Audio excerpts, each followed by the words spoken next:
Hello welcome to Politicos. This is Narasimha. మనతో పాటు ఈరోజు కాంగ్రెస్ పార్టీ సీనియర్ నాయకులు, most active politician Firoz Khan గారు ఉన్నారు. వారితో మాట్లాడదాం. వారు ఈరోజు లాంగ్ ప్రోగ్రామ్ ఒకటి పెట్టుకున్నారు. జై బాపు, జై భీమ్, జై సంవిధాన్. అసలు ఈ ప్రోగ్రామ్ ఏంటి, దీని కార్యాచరణ ఏంటి కూడా తెలుసుకునే ప్రయత్నం చేద్దాం. అన్న నమస్తే. అన్న నమస్కారం. అసలు ఈ ప్రోగ్రామ్కి సంబంధించి అసలు విధి విధానాలు ఏంటి, ఎట్లా తీసుకెళ్తున్నారన్న? ఇది ఇలా ప్రిపరేటరీ ప్రోగ్రామ్. హైదరాబాద్ ప్రెసిడెంట్ ఆధ్వర్యంలో రోహిన్ రెడ్డి, దీనిలో ఇది 1 year ప్రోగ్రామ్ పెట్టుకున్నాం. సో దీనిలో మేము పబ్లిక్కి అవగాహన చేయాలి, కాన్స్టిట్యూషన్కి ఫినిష్ చేయాలి అని ఇలా రూలింగ్ పార్టీ ఆలోచన.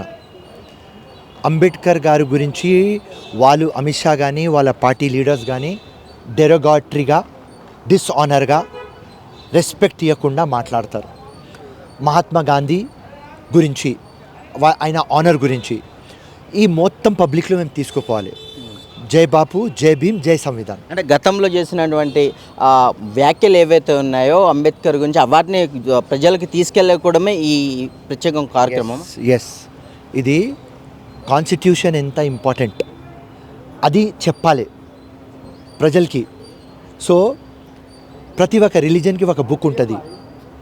నేను ముస్లిం ఉంటే ఖురాన్, ఈయన హిందూ ఉంటే గీత, క్రిస్టియన్ ఉంటే బైబిల్, సర్దాజీ సిక్ ఉంటే గురు గ్రంథ్. అట్లాంటి బుక్లు కంటే ఒక ఇంపార్టెంట్ బుక్ ఉన్నది మన కాన్స్టిట్యూషన్. ఒక కులం మతంకి ఒక బుక్ ఉంటుంది, కానీ టోటల్ ఇండియాకి మోర్ దెన్ 140 crores ఒక బుక్ ఉన్నది, అది కాన్స్టిట్యూషన్. దానిలో preamble of constitution that we are sovereign, social, secular, republic, democratic, అంటే వీఆర్ ఆల్ ఈక్వల్. దానిలో ఏమున్నది? లిబర్టీ ఉన్నది, ఈక్వాలిటీ ఉన్నది, ఫెటర్నిటీ ఉన్నది, జస్టిస్ ఉన్నది. ఇట్లాంటి ఒక బ్యూటిఫుల్ బుక్, ఇట్లాంటి ఒక పవర్ఫుల్ బుక్ మొత్తం ఇండియాకి ఈ అనేకతలో ఏకత, ఆ గట్టిగా అందరికీ యునైటెడ్గా తీసుకుపోతుంది అంటే ఆ కాన్స్టిట్యూషన్ బుక్. అది రాసినారు ఎవరన్నా? అంబేద్కర్ గారు. అంబేద్కర్ గారు గురించి తప్పు మాట్లాడతారు. సో అంబేద్కర్ గారు అంటే ఒక పర్సనాలిటీ. అట్లాంటి ఒక పర్సనాలిటీ, ఎందుకంటే వీళ్ళు ఫ్రీడమ్ ఫైట్లో వీళ్ళు లేరు, ఆ కాన్స్టిట్యూషన్ రాసేటప్పుడు వీళ్ళు లేరు, దాని తర్వాత ఎప్పుడో వచ్చినారు. సో ఈ లంగా పార్టీ ఏం చేస్తుంది అంటే ఎట్లా కాంగ్రెస్కి మైనస్ చేయాలి. సో గాంధీజీ, అంబేద్కర్జీ కాన్స్టిట్యూషన్కి డిగ్రేడ్ చేయాలి, తక్కువ చేయాలి. సో ఇదే పబ్లిక్కి ఎక్స్ప్లెయిన్ చేస్తున్నాం. ఇది ఉన్నది కాబట్టి, ఇది సోషల్ ఫ్యాబ్రిక్ ఉన్నది కాబట్టి ఈ బుక్లో.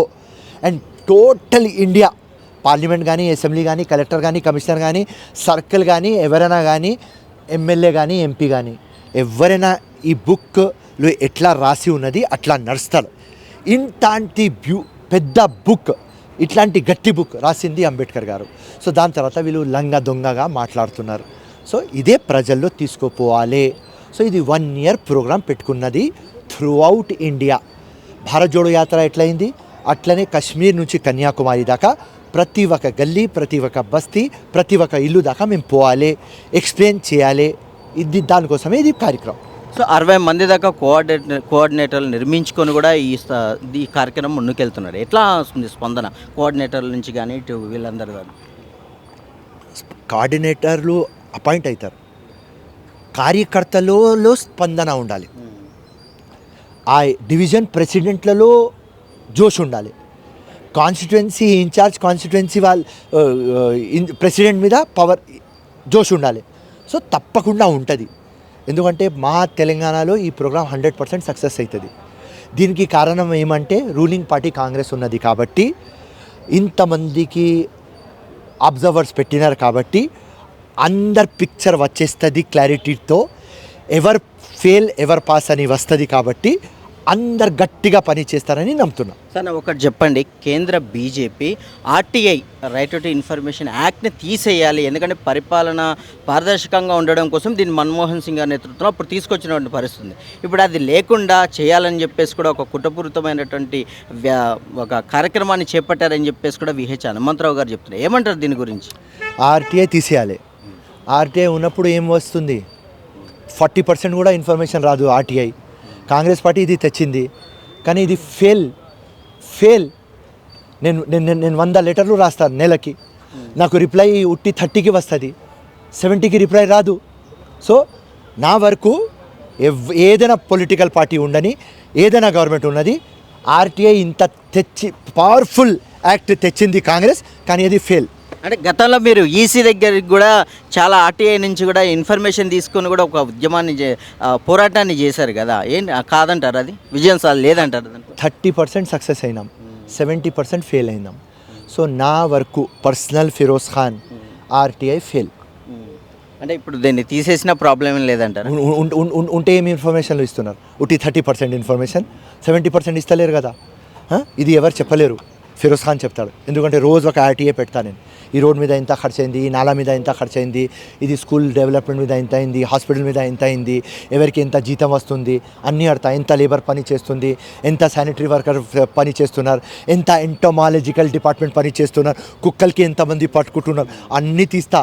కానీ ఇన్ఫర్మేషన్ రావు తమ్ముడు, అంతే. అంటే ఇప్పుడు ఇది ప్రభుత్వ వైఫల్యంగా చూడాలా లేదంటే అధికారుల నిర్లక్ష్యంగా చూడాలన్నా? టోటల్ ఇద్దరు, ప్రభుత్వం ప్లస్ ఆఫీసర్స్, ఇద్దరు కలిస్తేనే సక్సెస్ వస్తుంది. సో ఇప్పుడు రేవంత్ రెడ్డి చేసినట్టు కులగణనకు సంబంధించి కూడా 42% రిజర్వేషన్ బిల్ అయితే పాస్ అయింది, పార్లమెంట్లో ఉంది. దీని మీద ఎట్లా తీసుకెళ్తారు? ముందు బిల్ పాస్ చేయడం కోసం రాష్ట్ర కాంగ్రెస్ పార్టీ ఎట్లా ముందుకెళ్తుంది? రేవంత్ రెడ్డి గారు హిస్టరీ చేసినారు. ఒక రాహుల్ గాంధీ పెట్ ప్రోగ్రామ్కి ఇంత కరెక్ట్గా, ఇంత సైంటిఫిక్గా, ఇంత క్లారిటీతో ఆయన పెట్టినారు, చేసేసినారు. ఇప్పుడు ఢిల్లీకి చిత్తశుద్ధి ఉండాలి.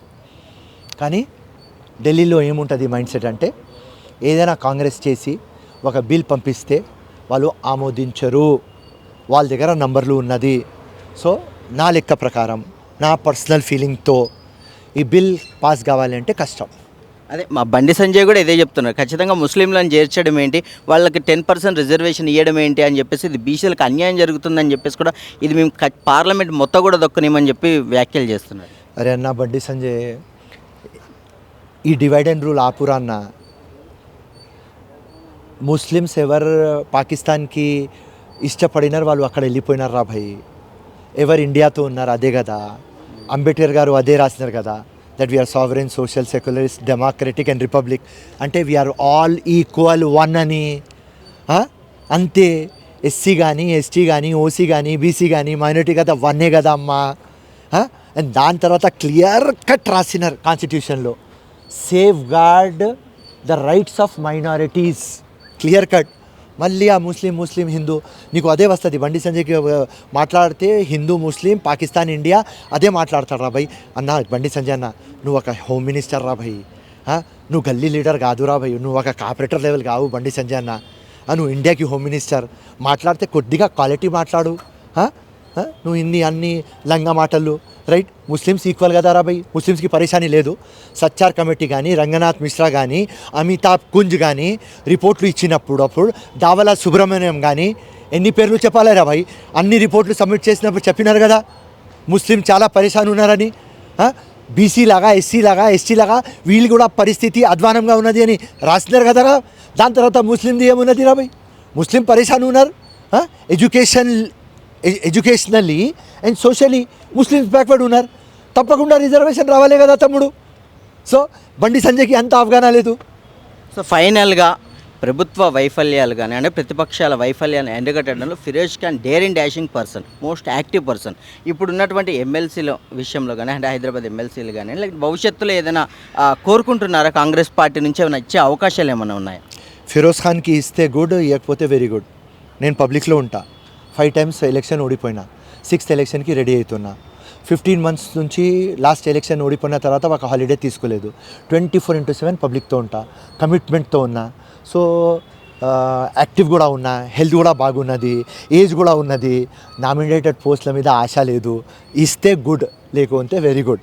మనకు ఎలక్షన్ కంటెస్ట్ చేయాలి, పబ్లిక్లో పోవాలి, పబ్లిక్ ఓట్లు తీసుకోవాలి, అసెంబ్లీలో కూర్చోవాలి, హంగామా చేయాలి, ఒక అర్జున్ లాగా.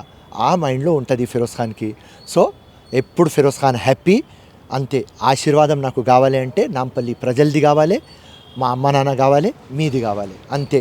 పాటిస్తే గుడ్, లేకుంటే వెరీ గుడ్. థ్యాంక్ యూ అన్న, thank you so much. So చూసారు కదా, ఏదైనా పదవి కానివ్వండి, ఏదైనా సరే ప్రజలే ఇవ్వాలి. నాంపల్లి ప్రజలు నన్ను ఆశీర్వదించి ఆ అసెంబ్లీలకు కానివ్వండి, ఇటు ఎక్కడికి పంపించినా సరే నేను అక్కడ ఉండి పోటీ చేస్తాను, ఖచ్చితంగా గెలిచి వాళ్ళ ఆశీర్వాదంతో పరిపాలన సాగిస్తాను తప్పితే ఎవరో ఇచ్చే నాకు పొలిటికల్గా ఇచ్చేటువంటి పదవులు నాకు అవసరం లేదు అని చెప్పి చెప్తున్నారు.